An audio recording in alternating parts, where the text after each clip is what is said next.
YouTubers, our Facebook, social media platforms. Thank you so much for taking your lunch break with us today. One of the things we have just been so fortunate to have is the ability to bring new business owners to our radio listening audience, to reintroduce existing businesses and show you how you can support these Black-owned businesses. This platform is all about supporting our Black-owned businesses. And we've been fortunate, Aldiva, you and I, we've been at this. Yes. Catch the show that will be all up in your fashion business for 3 years. And I'm just so excited to have you back. And we're going to let our radio listening audience know that because of your extensive traveling schedule, you're going to pop back in. We're hoping and planning for quarterly so that you can always let us know what's coming down the line from Pantone and fabrics and colors, textures and designs, and give you a break.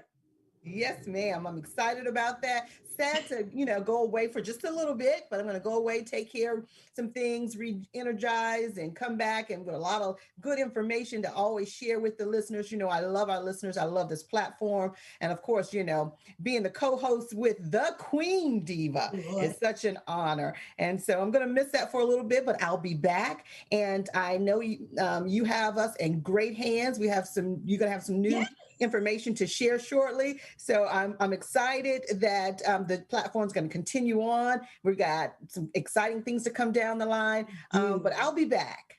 We do. And we know that. And thank you so much.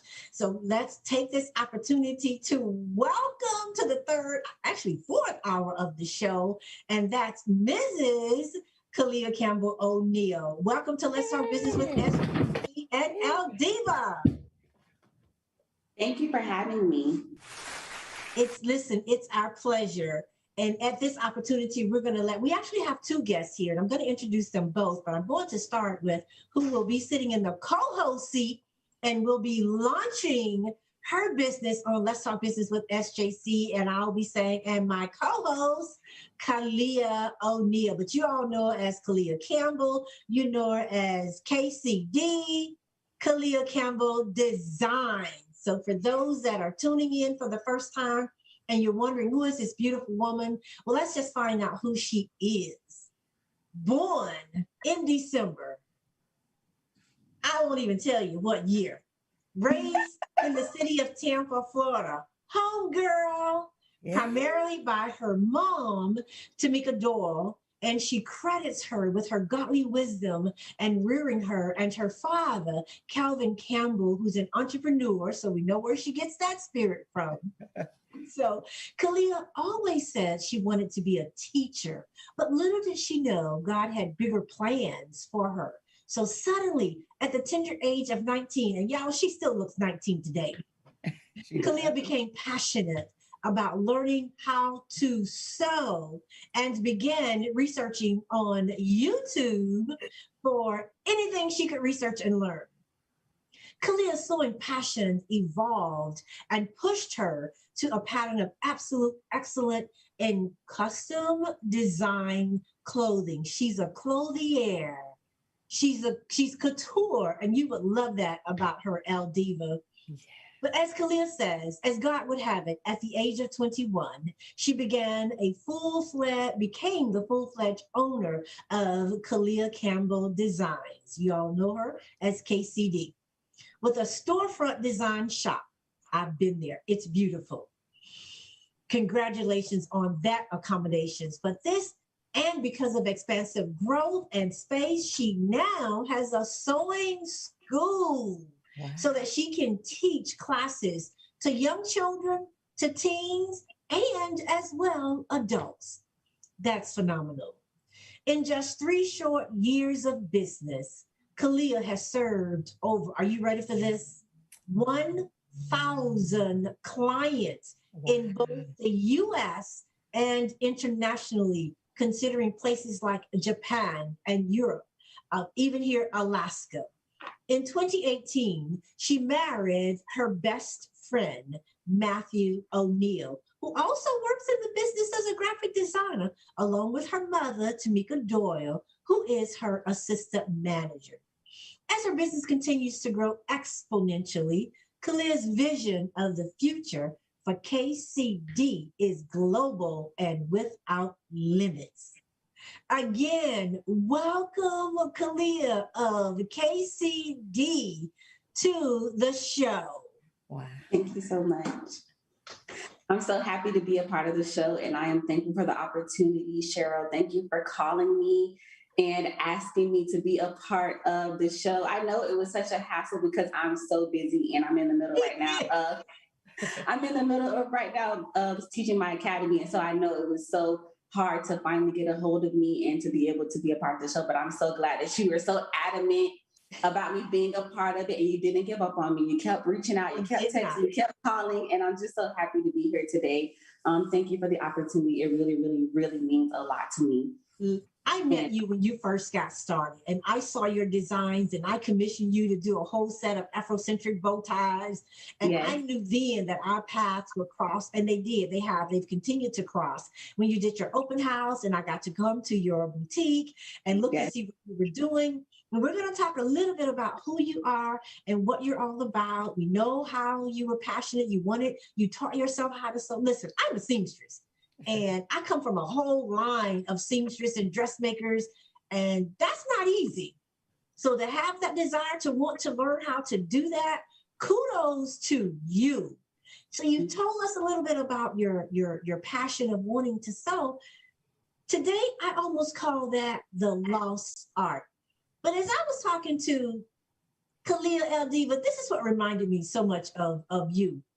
Every place, El Diva, that you have traveled, Ky-lia has customers. Wow.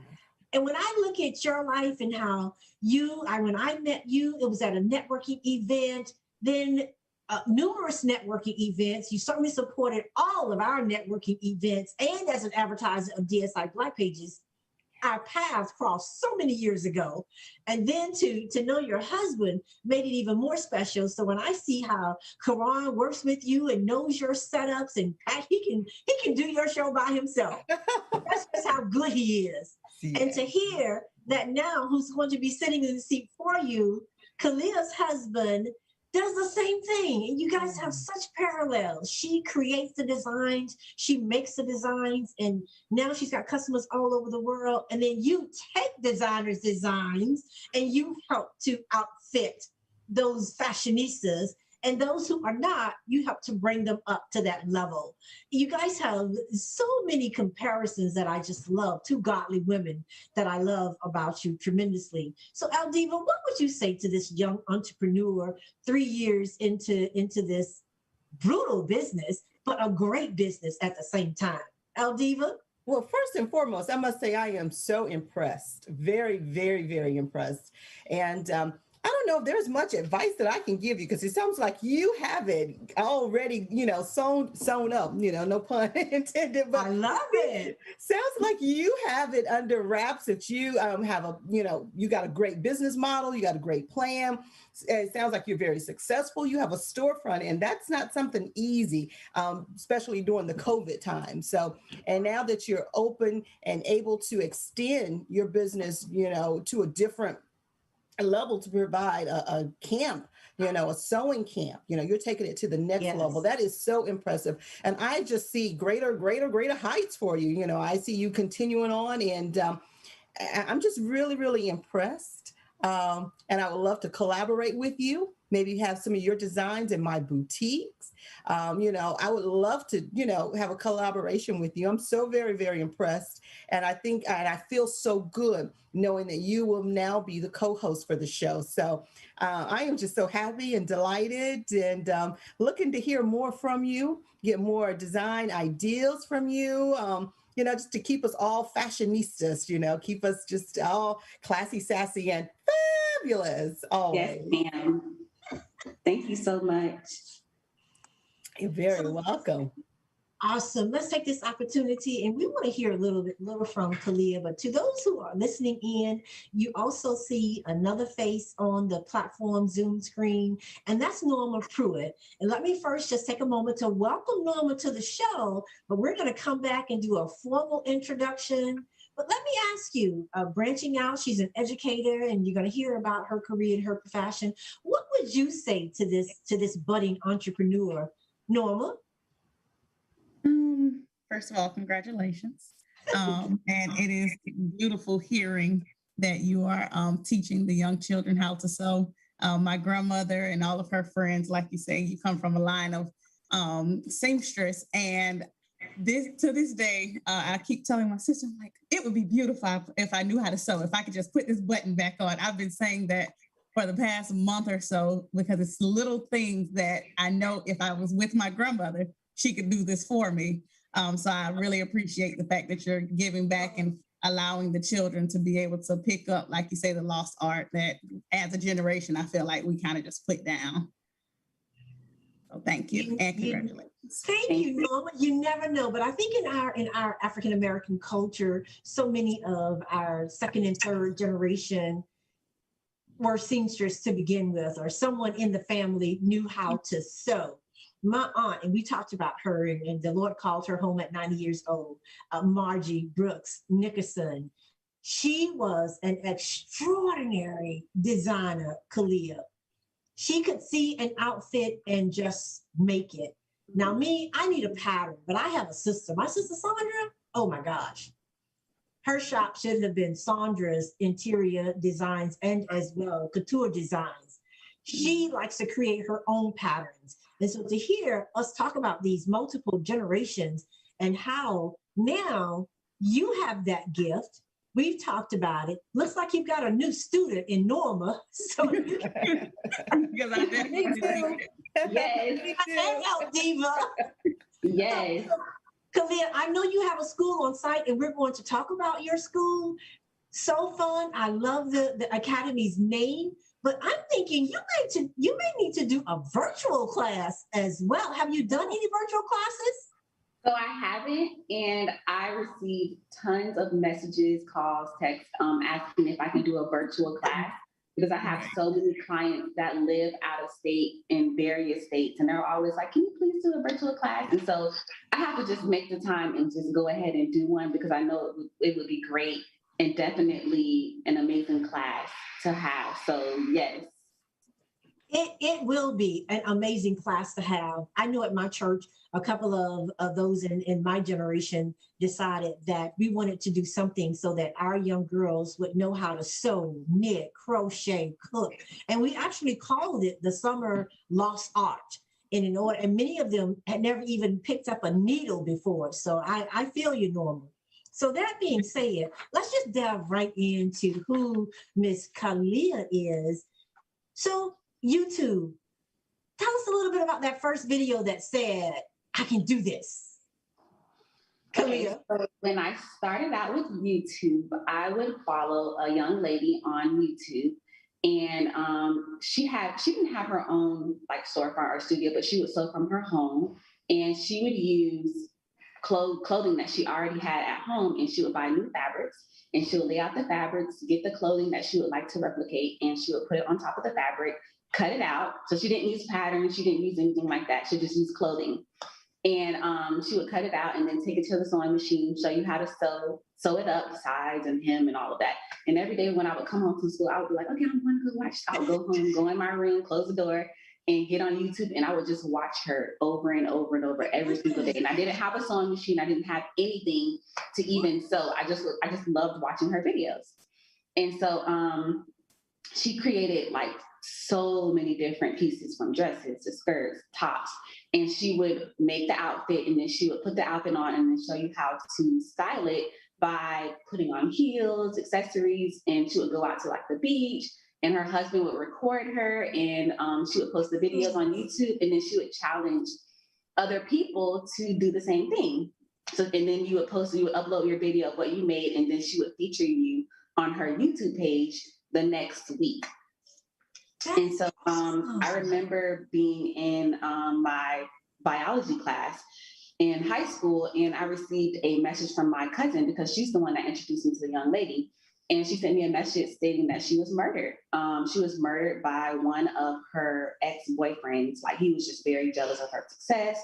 She was succeeding. She started her own fabric company, or her own fabric line, and everything. Like, she was doing so well. And he actually murdered her on Mother's Day. And when I received that message, I was so upset. And my heart was broken. And from that point on, I was like, you know what? I want to go ahead and give it a shot. I want to try the sewing. And I didn't have a sewing machine, so I had to wait until I was able to get one.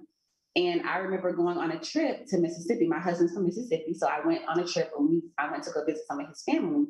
And there was a Joann Fabrics next to this Target that we came out of. And I was like, you know what? I want to go in Joann Fabrics. I've heard about it, but I've never been in there before. And so I went in and I purchased my first fabric to make a dress. And so I packed that fabric in my suitcase. We flew back to Tampa.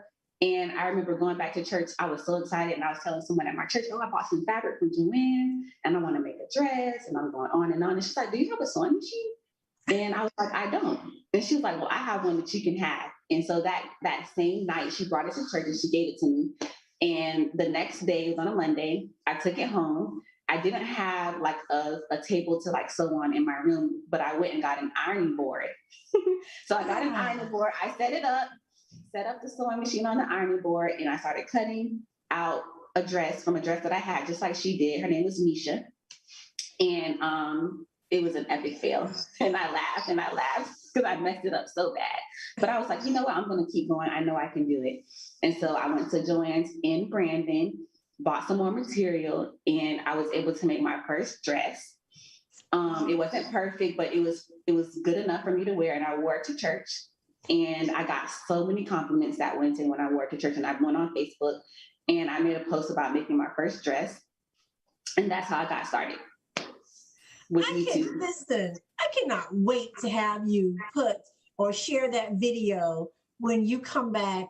And to our radio listening audience, Ky-lia's actual launch as a co-host will be a month from today.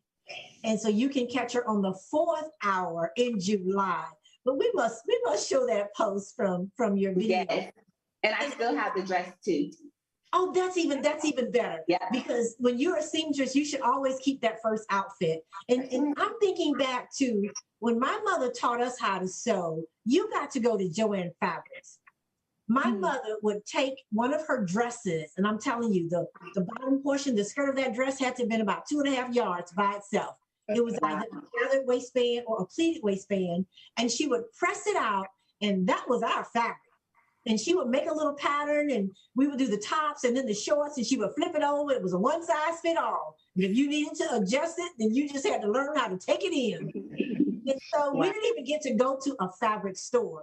But later on, we would go to Grant's, which was downtown Tampa. And y'all don't know anything about these stores because they don't even exist today. I know. They have heard of them.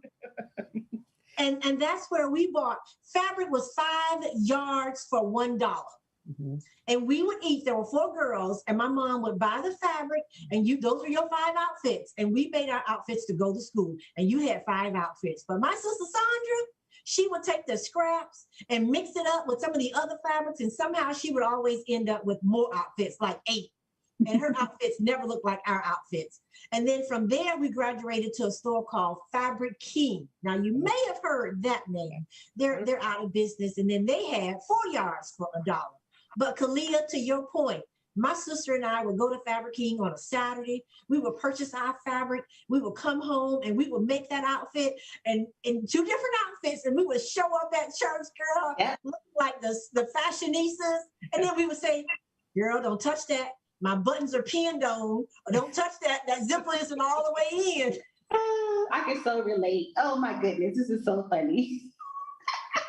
But nobody knew. To look at us, it looked like it was a complete garment. And people always say, oh, could you make that for me? We couldn't. No. We could not duplicate. I can make it for myself. It's so funny that you say that because I don't have a lot of time during the week to make clothing for myself. So the time that I have is on Sunday morning. So on Sunday mornings, I get up about 7 o'clock, 8 o'clock. And whatever I'm wearing for that day, I make it on Sunday morning. And so when I come to church, my first lady will say, did you make that this morning or did you make it last night?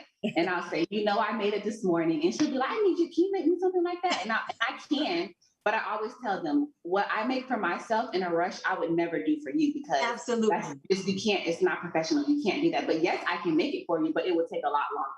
And it So would also cost a little bit more too, because exactly. you got to charge your professional fee. So we Right. can come out saying, we made this outfit for $2.50, but we certainly can't sell it to you for $2.50. Right. Correct. That's right. Yes, ma'am. So now, Diva, what a great story for her to just be inspired by a video. And oh my gosh, thank you for sharing the story of Misha. I'm going to have to go and see what else is out there for her, because that is just so inspiring. And that you were able to take something that she could no longer do, and now you're sharing and giving her props and showing your stuff. I so love that. And that's what our platform is all about. Diva.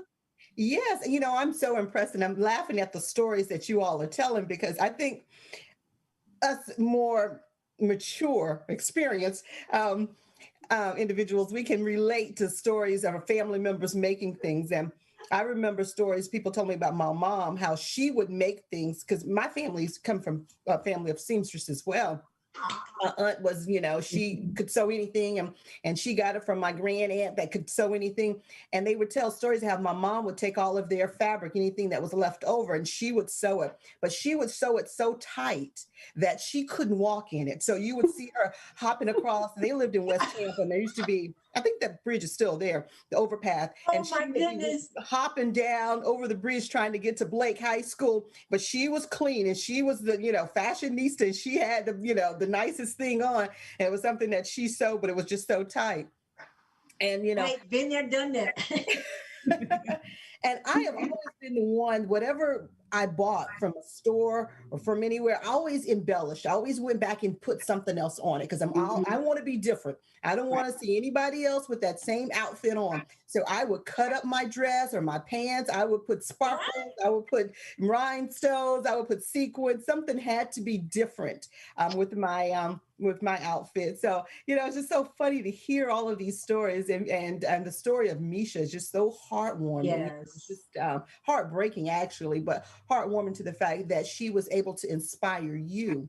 And look where you've gone with it, you know, and you're going to inspire so many, especially at this platform. You know, people are going to hear about, you know, how you got started, and I'm sure all your beautiful fashions are going to inspire us to say, hey, let me see if I can learn how to sew, you know, or, you know, get ideas from her. So I'm so excited, so inspired by, you know, you taking it to the next level. And then to see how you are expanding your business. I think when we talk about, and we've talked about this before, having more than just that one platform of business that you're working with, you know, and they say that millionaires have like 7 streams of income. And just to see how you're expanding, not just from your, you know, design business, but now you're teaching others. And you know, I think the possibilities and the levels that you're going to go to is like unlimited. And especially in, you know, we talked about it being a lost art, you know, Yes. this is something great, especially for the kids in the summertime. We're looking for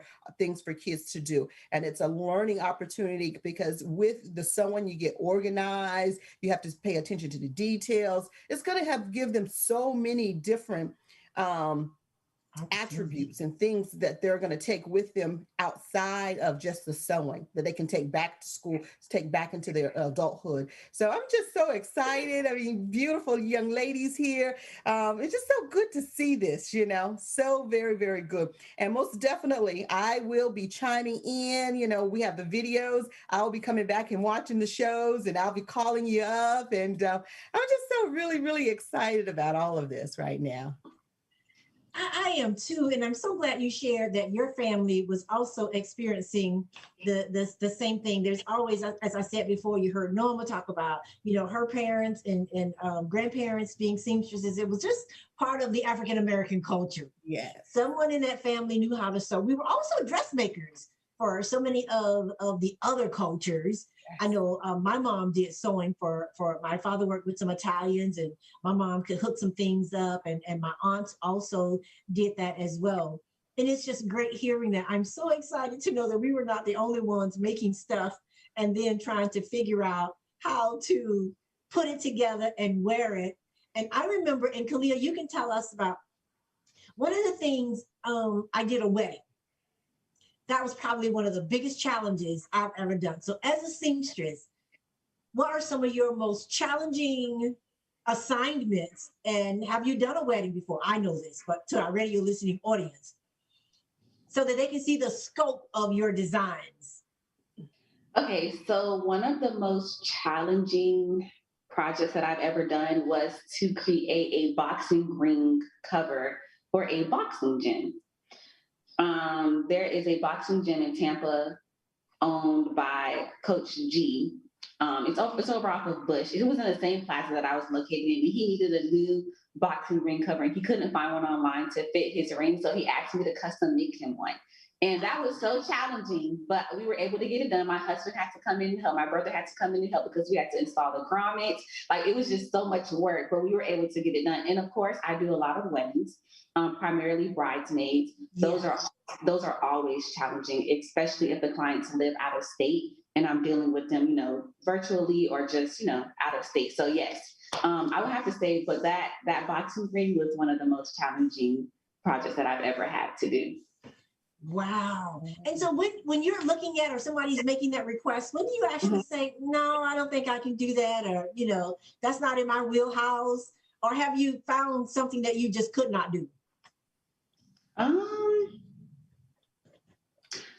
I've pretty much taken on every project. Everything. You can do it all. Yeah. And the only time that I don't take it on is if I'm too booked and I don't have the time. But if I know I can do it, which everything that I've done, I know that I can do it because God has helped me through it. When I first started my business, the only way that I was able to make it was God. Like, when I first opened my storefront, I didn't even know how to install zippers. Like, it was the Lord guiding me through everything that I was doing. It was I stepped out on faith, literally, when I opened up my first storefront, which was on Bush. I have a second one now on Armenia. I don't know if I told you that I moved and I have I only knew about the Bush. Yes. Yeah, I'm no longer on Bush. I'm on Armenia now. I'm in a larger space.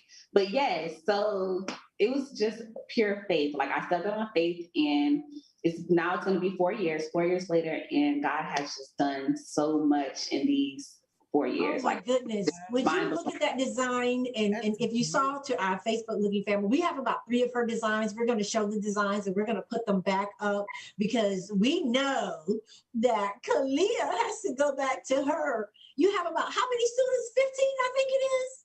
Yeah. You have a lot of students. I do. Well, let's do this before we break for our commercial, and we will put this in our thank you post. But this was just an opportunity so that all of us could get together. I wanted Aldiva to have some conversation. Oh, look at that image. Gorgeous. Girl, that looks like SJC right there. So that was the dress that I made for our first year anniversary. That was my dress. I think I remember seeing that post. Absolutely beautiful. But we know you have to get back to your students. I wanted Aldiva to have this opportunity to exchange dialogue so that we could have a conversation together. And I knew that the two of you would just hit it right off, and we so appreciate you. For those, Ky-lia, who want to reach you, I believe the sewing school is filled. Look at this outfit. So I do have space available for Sew Fun Academy, and I actually have 3 spaces available right now for next week. Next week is our princess week, so the girls will be designing dresses based off of their favorite princess character, like Cinderella, Belle. And Friday we'll be having a tea party. So we're going to have macaroons, we're going to have dishes, we're going to dress up in our dresses, we're going to take pictures on the greenery wall, we're going to have a full-fledged tea party. It's going to be decorated and everything. So that's next week. And what are the ages? What are the ages? Because us adults, we can't participate, right? No, it's ages 5 to 13. Oh, wonderful. To 13. And so you're in session now, but you have spots available. For those of you who are listening, there's only 3, and your courses, your academy will end what date? In July? July 30th. July 30th. I can't wait. So when you come back, I think you come back pretty much near July 30th. 29th or 30th is when you will launch your show. Maybe we can see a little snippets of what your girls did. Yes. It'll be your graduation show. Yes. And we're having a fashion show on that last week. Aldiva, don't you want to be there to catch all of that? I do. I sure do. That is awesome. Well, listen, Ky-lia, thank you so much for tuning in so that our audience could, at least, for those that don't know who you are, many of them do know you. We wanted to just give you a welcome as we prepare for your co-host seat a month from today. So thank you so much. We'll let you get back to your students. We will post your address in our thank you post. So make sure you email the latest location to us, and we will put that in our thank you post for today. We're going to come back after our commercial break, but we will continue to show your designs. But thank you so much. Welcome, co-host Ky-lia. Yeah. Thank you so much. You are welcome. Aldiva, any final thoughts? Because I know you have to jump off as well. Yes, I do. Well, I'll be just around the corner here. I'll be tuning in. I'll be looking at all of the videos and the previews from the show. It's been a pleasure. I'm not going anywhere. I'm just taking a little hiatus. I'll be back. I'll be jumping on. You'll still see me. And Ky-lia, I'm so excited about the things that you're going to share with us and inspire us. And just best of luck to you. I'm so excited. And Queen Diva, thank you also. You know, I am forever grateful to you for the opportunity and for all the blessings that you always give to me. Thank you so much. All right, and best of luck. And there's our thank you post to you, Aldiva, and thank you so much. And we're going to talk a little bit. We're going to break for commercial, come back and talk about SJC 64K fundraiser and how it's going for our nonprofit. So back in a moment. All right. Nice meeting you, Aldiva. Nice to meet you too. Bye-bye.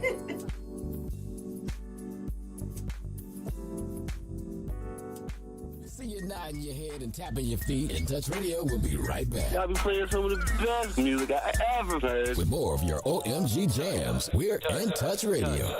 Catch my show that will be all up in your business. Let's Talk Business with Cheryl J. Cousteau. Every Wednesday at 12:31 p.m. My business experts provide insight for business entities and entrepreneurs. So join us every Wednesday from 12:31 p.m. to 1:31 p.m. at www.intouchnews.com. Catch my show. Listen to In Touch Radio anywhere. On your phone. I'm listening to right now, man. In your car. I'll keep that going. On your computer. It's a new world, baby, and we are global. In Touch Radio. Hey, this is Agent Wright, better known as Mr. Clean. You looking for some great barbecue? Come see them two brothers in the grill, located at 423 Virginia Street, Charleston, West Virginia. We got ribs, chicken, pulled pork, brisket, collard greens, mac and cheese, baby. Come get some and get you a nice, smooth cigar. 304-550-4431. That is 304-550-4431. Come get some, baby. The Rib Man, mama, the Rib Man.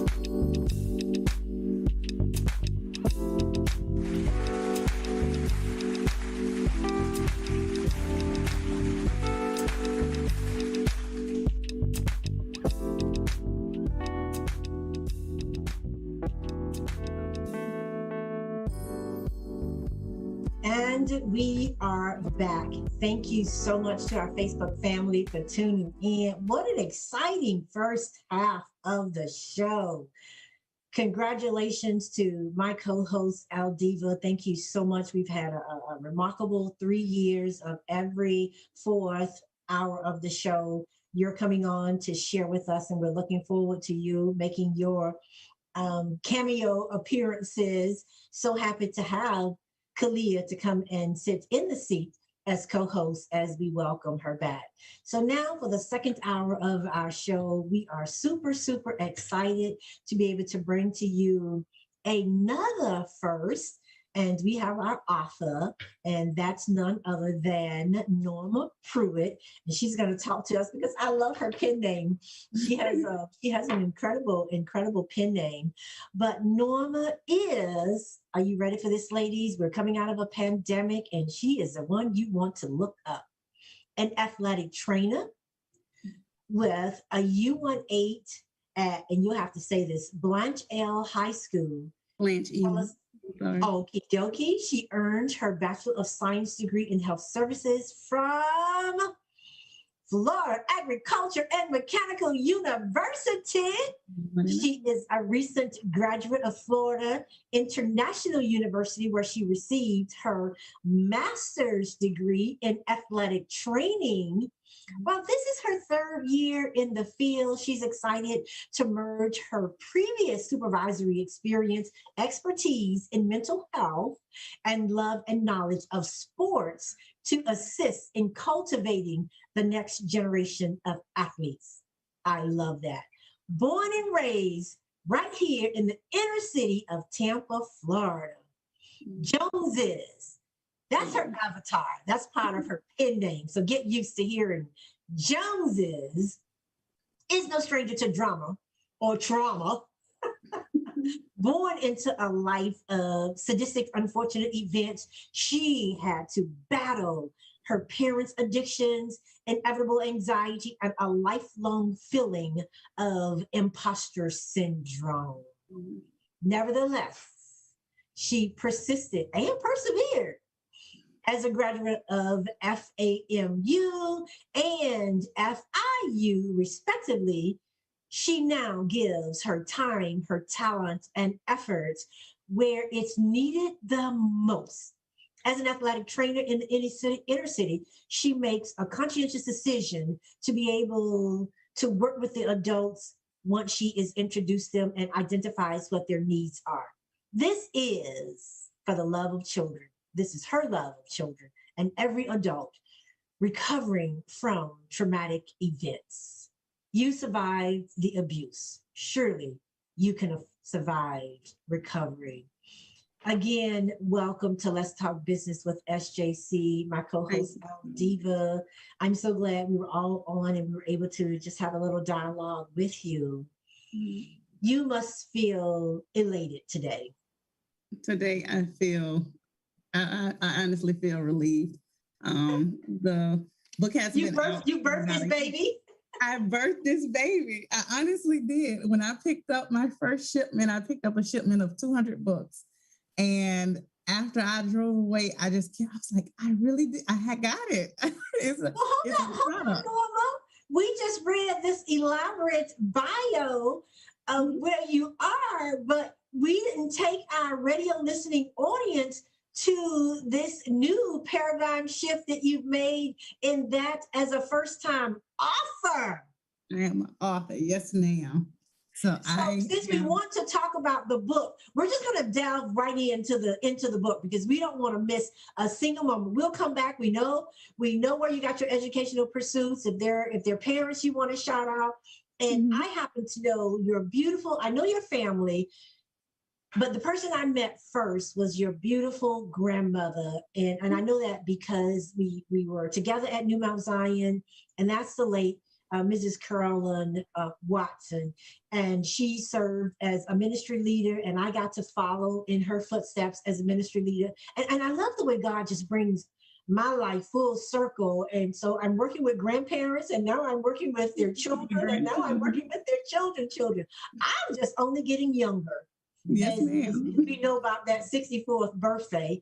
But that being said, let's just jump right in. You talk about your training, your athleticism, you as an educator. How did you shift? How did you make that paradigm shift to author?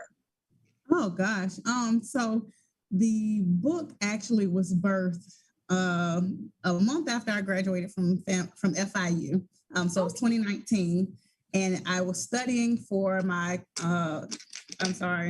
what was I studying for? Well, you were already a master's. No, my board of certification.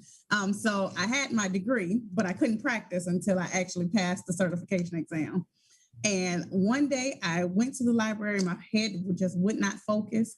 And I opened up Word and I just started writing. In my head, I'm like, I've come so far, I've accomplished so much, but now I'm a new mother. I'm unemployed because I can't actually use this degree. So everything is writing on this test, and everything I've done is like, not good enough yet. You still have to keep going. So I opened the computer and I just began to write, and I wrote maybe 2 or 3 pages. And it's like, okay, well, this sounds good. And I closed the computer and left. I read those 3 pages to a few of my family members, and they were like, you have to write a book. And I said, I'm not an author. Like, I don't even enjoy writing like that. Like, that was never my calling. So fast forward, I had to retake the test. I didn't pass the test the first time. Had to retake the test. So I refocused, actually began athletic training at Blanche Ely High School. And once meeting the athletes, and like I explained to you earlier, my athletes are my children. And they come and vent to me all day, every day. Mom, I can't focus. I can't do this. This is going on at home. I can't do this because we don't have internet at home. And every time I'm trying to encourage them through the day, it's like, okay, you'll make it. Let's just get to the end of the day. And they're like, but you don't understand. But you have a degree and you had a nice family. You don't get it. And I'm like, yeah, I do. And so it was one or two students that I actually had to break down because they were in such low places on those days that I actually like just explained to them my entire life story. But I know it's not logical or feasible for me to do that with every student. So I said, well, if I give them something to look forward to and actually be able to encourage them to read, because our children don't read these days. So if I sit down and write and give them some kind of encouragement just to make it to the next day, then that could be my gift to them. So that's where it was birthed. And so inside of the writing, and that takes a lot of discipline. And I'm going to give a shout out to WOW, Writers Opportunity Workshop. There are 4 authors who have done an incredible job. I attended their workshop just so that I could understand the whole principles behind writing and better prepare myself. And so for you to just open up, you reminded me of one of my other author friends, and that's Shanti Wilson. She wrote a book called Survival by Faith. And one day she just got on that computer and just started, producing chapters after chapters and just really just being led by God. So to hear you say that also sends a message that you don't have to be that refined writer or English expositor that people think before you can start writing. Everybody has a story. And in our African-American culture, over the last 5 years, particularly the last year during the pandemic, has produced more Black authors than we have ever seen. So I was just so excited when you completed your task and you're getting ready to launch your book, and we'll talk a little bit about that. But your writing had to also be cathartic for you and everything that you've gone through. So as a writer, is that what you began to write about, your experiences growing up, or did you start writing about something else first and it led you to your experiences growing up? The experiences growing up definitely came first. And it was cathartic. This has been my therapy for about 14 months now. And I actually hit a wall, I'll say about my second grade, because the book goes from like my earliest recollection from my memory up until graduation from FAMU. So I got into, and I've tried to stay as diligent in being in a timeline. So in my second grade year, I'm like recalling things. And one day I just closed the computer and I said, nope, I don't have to put myself through this. Like actually reliving these feelings. And my cousin, I had emailed out the first 22 pages just to a few of my family members to get some feedback. And he called me literally as soon as I closed my laptop in tears. And he said, you have to finish this. He was like, this is everything I felt, every emotion that you are trying to evoke. And I was like, no, I just said I'm not doing this. And he said, nope, you don't have a choice now. You have to finish it. Oh my goodness, 22 pages. Listen, I rarely do an interview with an author and have not read their book. So I cannot wait. I don't know if you're going to have to get my copy before your open house, but your open house, I see, is this weekend.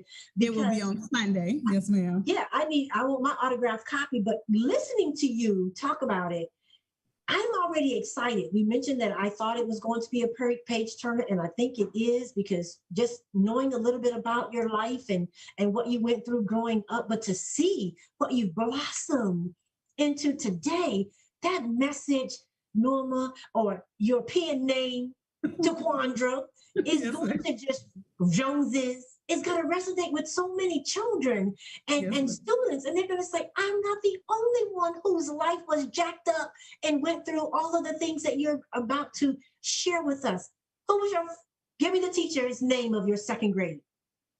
Second grade? Who was my second grade teacher? I can't even. Because that's where you start your writing. No, the writing, that's where the hurt came. So that was home. That was home where it was hurt. The writing really starts at birth. So I give a background piece of my parents, but the background piece is maybe 4 or 5 pages. Okay. And then from there, I go to like the age of 3.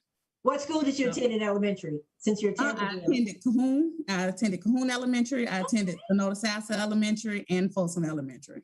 Oh, bless you. You do have a lot to write about. Oh my goodness. I was at Lomax all 6 years. I was right in the heart of East Tampa. Yes, and those are my schools, and Slide Middle School, and then I graduated from Georgia's Middleton High School. Yay! Shout out to Middleton. Yes, shout out to the Middleton Alumni Association. I saw a post on Facebook just yesterday where some of the alumni, and I think it was probably in the class of Middleton High School, maybe during the 60s, and they had taken one of their alumni lunch on the lawns. And I just thought that was so beautiful that from that many years that they are still together. The Alumni Association is still together. They give out scholarships. I had the opportunity to work with them. I'm really an honorary because that's what I wanted to graduate from, but wasn't able to because of segregation and busing. But so you graduated from a phenomenal school. So yes, you're writing about your experiences, family, your educational experiencing, what that struggles was like. We heard you talk about 3 different elementary schools, on to junior high, middle school. What school was that, Norma? Slide Middle School. Okay, Slide Middle School, right in the heart of East Tampa. So you got those 3. Now, was that just one middle school? Just one middle school, yes, ma'am. Okay, so calm down for you. 1 middle school and 1 high school. 1 high school, yes, ma'am. Life calmed down, living calmed down, home a little bit. So what can we as a reader expect about you telling your truth? It sounds like you are 100% as you tell the story and how it impacted your life. That means it's also impacting your family members' lives. We all, you can expect, first of all, the gut wrenching truth. It is as real and as raw as I felt it. The things that I felt literally and the memories that I have, I literally just wrote them down. At one point while I was writing, I was like, this is kind of reading like a diary because I'm just spilling my guts onto the page. So it affected everyone. And like you say, so from my perspective, I give what I saw, what I felt for my grandparents. So Frank and Carolyn Watson were my grandparents on my father's side. The judges are my grandparents on my mother's side. So I give my perspective as the grandchild, as the child, the niece of different situations. And it is definitely real and raw. Contains, and I will give my disclosure for the Saints, it is some strong language and strong topics. But I do feel it's still a great read. I've gotten some beautiful feedback from it thus far. And thank you so much for sharing that and giving true credence to who you are as an author and writing your truth. Lucinda asked you, she's an author and a Toastmaster member as well. And I remember one of the things she said when she wrote her first book was, she disguised some of the names in the book, but she had to talk about her experiences and be true to herself. And I like what I'm hearing you say, because that's really what we need to hear. Somebody may say, hey, all business doesn't have to be made public, but you wrote the way you felt it, and to have your family sign off on it, it reminded me of a conversation you and I had about a show that we both look at, Queen Sugar. Yes, and the author in that show, I was about to ask you, who's your favorite author, either beginning to write the book or proud to writing the book, and then your favorite author today? Sister Soldier. Yeah. Okay. So my first book reading for leisure was The Coldest Winter Ever. 7th grade, my aunt gifted me the book for Christmas. And I thought it was the most outrageous gift under the sun. I was like, why would she give me a book for Christmas? This is not what I want. And I opened that book, and from the very first line until the end, I'm like, okay, I get it. You get me. I love the book. So to date, my favorite author. I've read my book a few times, and I honestly think I'm like, well, I might be in the running at this point. But Sister Soldier is my favorite author. I actually gave her a shout out in the book. I had to definitely thank her for inspiring me, because I feel like she wrote the same, just real and raw, and experiences that we all see on a daily. And I know that they're not like written on or spoke on a regular, and it is not common to actually shed light on what we see on a daily. So I appreciate her, and I did tell her, I believe it's maybe the 10th or 13th page, but it says, thank you, Sister Soldier. And I'm thankful for your aunt. I'm part of a book club, have been for 2.5 decades. And it is very, very important. I love to give books as gifts. I even gave one year as a wedding gift to one of my friends. And I only did that because the writer said the book was going to be a trilogy.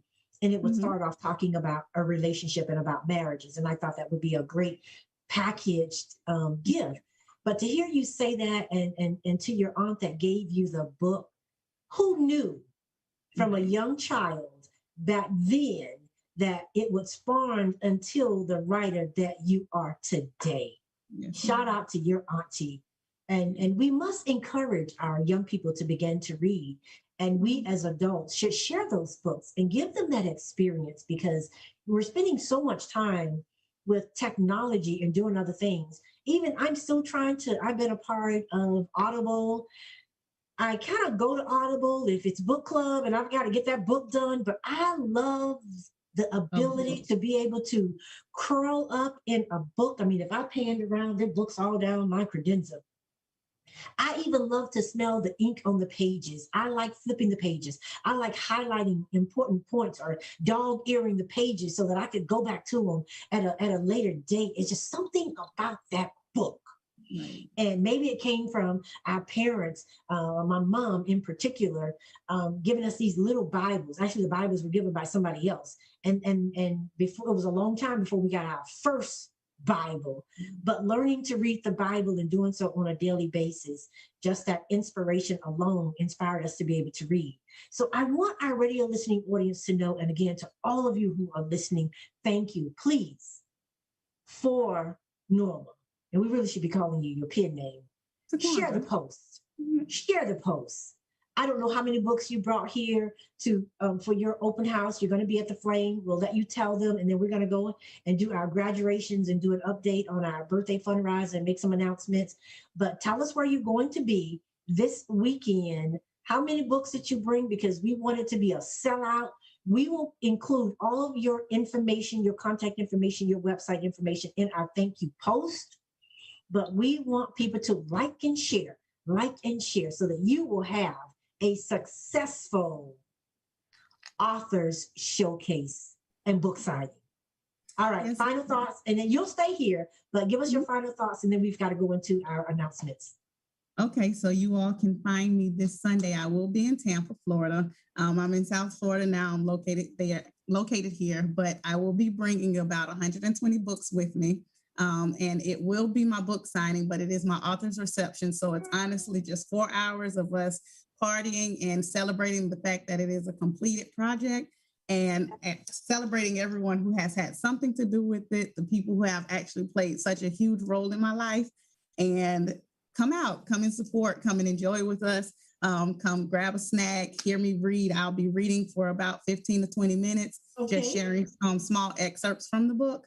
And it's a few people, I believe I'm at like 10 of my readers that have read the entire book. So I'm looking forward to some dialogue. So I really look forward to seeing you. That is at 210 East Fowler at the Blue Flame. That'll be from 2 to 6 this Sunday, June 27th, 2021. Now, will they be able to have dinner and eat, or just hors d'oeuvres on the side while you talk about your book?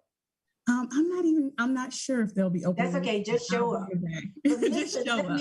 I'm so proud of you and having met you as a child and seeing the woman that you have become today.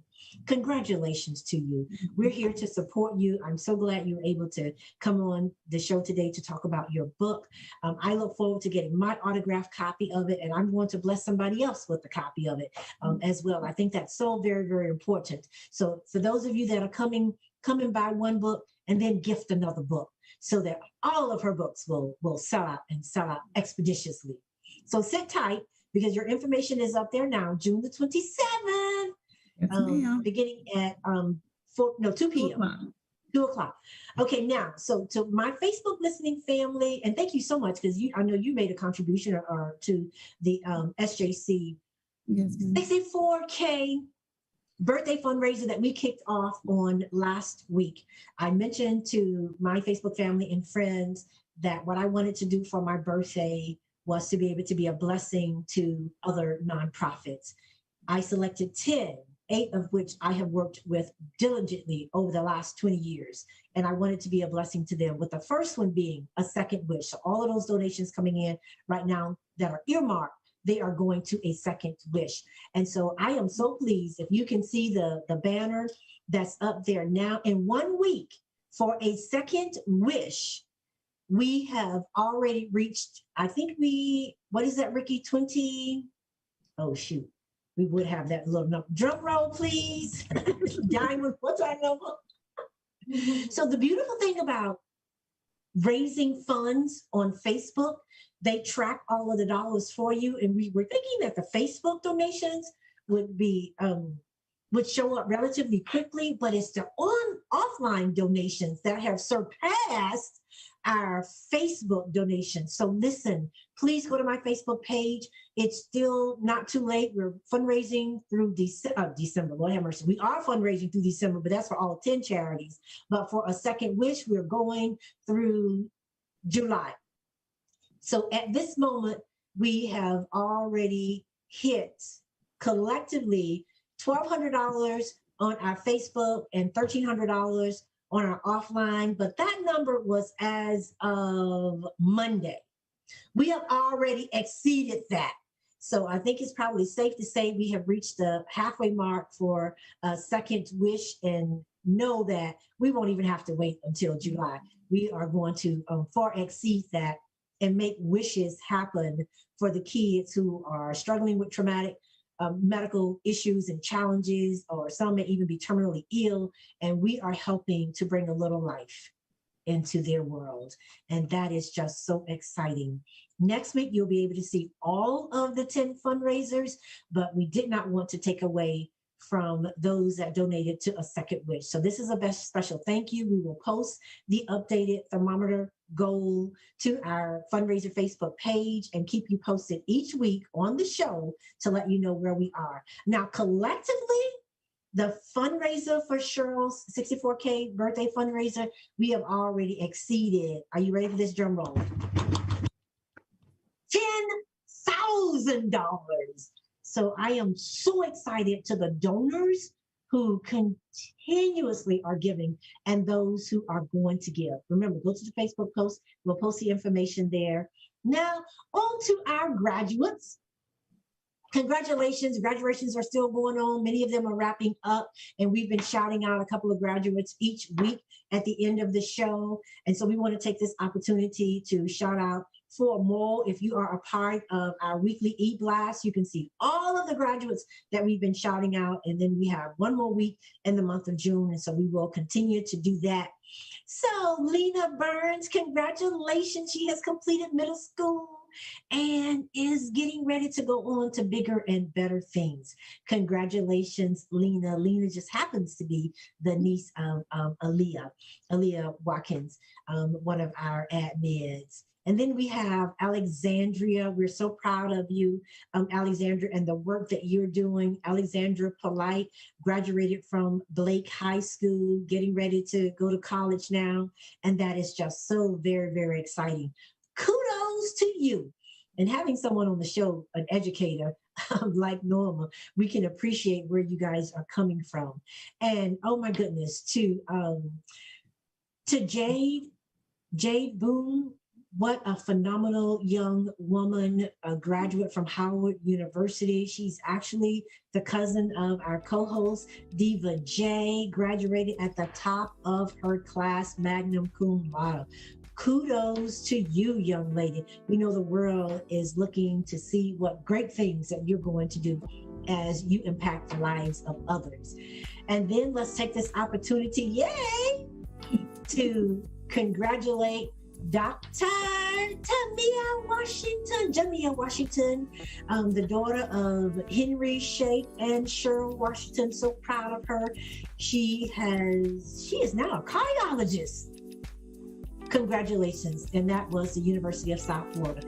And then we have one more. Our show will wrap up on In Touch, but we're going to finish with our congratulatory wishes on Zoom. And let's see, who do we have next? White. So congratulations to all of our graduates, to those who have birthdays in the month of June, and there were a lot. I certainly had some, and I want to give a shout out to my daughter-in-law, Mrs. Micheline Cousseau, who is celebrating. And that's a picture of us. I picked her up from the airport. I'll never forget. Cedric, the entertainer, I think it was a Black and Brown comedy group that was in town. And that was my first time meeting my future daughter-in-law, now my daughter-in-law. Happy birthday, Mimi. We love you. Have a blast. And to all of the June birthday recipients.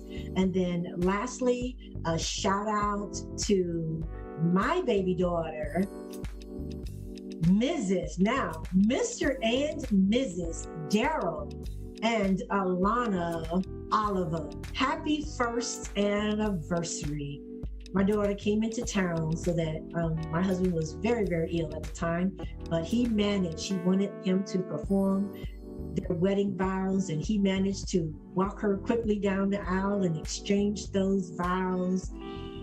And congratulations, happy anniversary. And I know they're all celebrating their anniversary. And to all, happy anniversary. There's so many others. So to our birthdays, to our graduates, to my baby girl, Alana, love you, and my new son-in-law, God bless you all. Safe travels to you. Thank you for tuning in to the show. We will try to put all of our thank you notes and information in our thank you post. To you, Tawanda Joneses. It's Jones, but my brother created the name. Oh, is that why we got the Joneses? Okay, I love it. So congratulations. The book is called Summer Fun. I don't think it reads like summer fun, but it may be. I just said it this morning. I don't think so. But I'm looking forward to it. To my In Touch family, thank you so much. This show is a wrap. Thank you so much, Miss Cheryl, for having me. I appreciate it. You're welcome. You're so welcome. Have a beautiful day.